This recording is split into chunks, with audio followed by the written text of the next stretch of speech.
Hello दोस्तों, स्वागत है आपका। आज हम बात करने वाले हैं एच.जी. अमोंग के बारे में। एच.जी. अमोंग एक ऐसे सन्यासी हैं जिसने पूरे इस्कॉन को अपने हाथों पे ले लिया और श्रीला प्रभुपाद जी के बाद आज वो एच.जी. अमोंग उनके अध्यक्ष बन चुके हैं। तो चलिए बिना किसी देरी के इनके बारे में जानते हैं। श्रीमान अमोंग लीला प्रभु द्वारिका इस्कॉन के मंदिर के अध्यक्ष हैं। श्रीमान प्रभु जी की ने केवल इस्कॉन के सन्यासी ही हैं बल्कि अपने अद्भुत भाषणों से युवा पीढ़ी को रास्ता दिखा रहे हैं। यह वीडियो श्रीमान अमोंग लीला प्रभु की जीवन के बारे में बनाई गई है। अगर आप इस्कॉन के बारे में नहीं जानते हैं तो आपको इस्कॉन के बारे में जानना होगा। इस्कॉन स्वामी ऐसे भक्ति वेदांत स्वामी प्रभुपाद जी द्वारिका स्थापित एक संगठन है। वह हरे कृष्णा आंदोलन के लिए प्रसिद्ध हैं। अगर आपने प्रभुपाद जी का बायोग्राफी नहीं देखा है तो हमारे चैनल पे जाकर विजिट कर सकते हैं। उसमें हमने पूरा डिटेल में स्वामी प्रभुपाद जी का वीडियो बना रखा है। वापस श्रीमान अमोंग लीला प्रभु जी के पास हम सभी उन्हें उनके अद्भुत यूट्यूब भाषणों के लिए जानते हैं।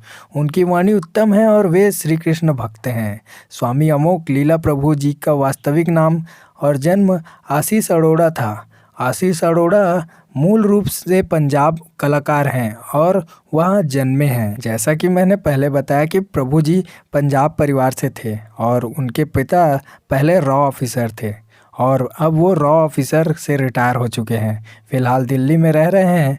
प्रभु जी की 2 बहनें थीं और दोनों की शादी हो चुकी है। श्रीमान अमोंग दास जन्म लखनऊ में हुआ था। चूँकि उनके पिता एक रॉ एजेंट में काम करते थे और उनकी पोस्टिंग नॉर्थ ईस्ट के कई जिलों में रही है, इसलिए श्रीमान अमोंग लीला प्रभु अमोंग जी ने 12वीं तक ही पढ़ाई की और एक निश्चित जगह तक की। श्रीमान अमोंग दास की प्रारंभिक शिक्षा की बात करें तो उन्होंने मिजोरम, गंगाटोल, आइजोल, दार्जिलिंग में अपना कार्य किया, स्कूल शिक्षा प्राप्त की। कुछ समय बाद उनका परिवार दिल्ली में आ गया, इसलिए उन्होंने अपनी आगे की पढ़ाई दिल्ली से की। उनकी गिनती हमेशा होनहार छात्रों में हो रही थी। साल 2000 में 12वीं पास करने के बाद वह भगवान को खोजने के लिए घर से भाग गया और करीब 4 महीने तक घर से बाहर रहा। 4 महीने के बाद वह घर वापस आ गया और आगे की पढ़ाई शुरू की। वर्ष 2004 में स्नातक की पढ़ाई पूरी की। उसके बाद इंस्पेक्टर इंजीनियर की पढ़ाई की। उन्होंने अपना स्नातक 99% अंकों से प्राप्त की, इसलिए उनके विश्वविद्यालय ने उन्हें प्रस्ताव दिया कि आप प्रवेश परीक्षा दिए बिना मास्टर डिग्री कर सकते हैं, लेकिन उन्होंने मना कर दिया। साल 2004 में ही उन्हें नौकरी मिल गई और उन्होंने 2004 से 2010 तक सॉफ्टवेयर इंजीनियर की नौकरी की और 2010 में जन्माष्टमी के दिन इस्कॉन में जाकर वे हमेशा के लिए हरे कृष्णा ब्रह्मचारी बन गए। उनका वास्तविक नाम आशीष अरोड़ा है। जन्म तारीख 1 जुलाई को माना जाता है। गुरु उनके गुरु गोपाल कृष्ण गोस्वामी महाराज हैं। आयु 41 साल की है। जन्म लखनऊ में हुआ था। पेशे से वह संत, मोटिवेशन स्पीकर और समाज सेवी हैं। राष्ट्रीयता भारत का है और गृह नागरिक वह लखनऊ के हैं। धर्म हिंदू है। विद्यालय उपलब्ध नहीं है और शैक्षणिक योग्यता उसका सॉफ्टवेयर इंजीनियर है। शौक उनका लिखना पढ़ना है। काम बहुत सारे काम करते हैं, लेकिन वह संत के रूप में ज़्यादा काम करते हैं। अमोंग दास भगवत गीता पढ़ने में बहुत रुचि रखते थे, इसलिए उन्होंने लगभग 8 लेखकों की लिखी भगवत गीता पढ़ ली थी और इसके अलावा वह कई अन्य लेखकों द्वारा लिखित भगवत गीता पढ़ने के लिए खोज कर रहे थे। तो इस खोज में उन्हें एक भगवत गीता मिली जो प्रभुपाद जी द्वारा लिखी गई थी। उसे पढ़ने के बाद वे निश्चित रूप से दास को लगा कि मैंने इतनी भगवत गीता पढ़ी है, लेकिन इस भगवत गीता में जो लिखा है उससे ऐसा लगता है कि जिस व्यक्ति ने लिखा था वह भगवान होना चाहिए। कृष्ण को बहुत अच्छी तरह से जानता है या भगवान कृष्ण के साथ रहा है, क्योंकि स्वामी प्रभुपाद जी की भगवत गीता में भगवान श्री कृष्ण के सार को बहुत ही सरल शब्दों में समझाया गया है। मैं वापस आऊँगा और भगवान की तलाश में घर से दूर चला जाऊँगा। अमोंग दास अपने स्कूल टाइम में cricket, badminton, volleyball, dancing, painting, singing, football, drawing, fancy के अलावा वे पहनावे, कविता लेखन में भी कई प्रतिभाओं से निपुण थे। साथ ही पढ़ाई में हमेशा फर्स्ट आते थे। इसलिए वे सोचते थे कि भगवद गीता ने मुझे इतना कुछ दिया है, लेकिन मैंने भगवद गीता को कुछ नहीं दिया है। इसलिए मैं कम से कम भगवद गीता का शुक्रिया अदा करूँगा, ताकि वे भगवान का शुक्रिया अदा करने के लिए घर से निकल जाएं। भाग गए। वे कई मंदिरों, आश्रमों, संतों और बाबाओं के पास गए और उनसे भगवान का पता पूछा, लेकिन कोई सफलता नहीं मिली। समझ गया।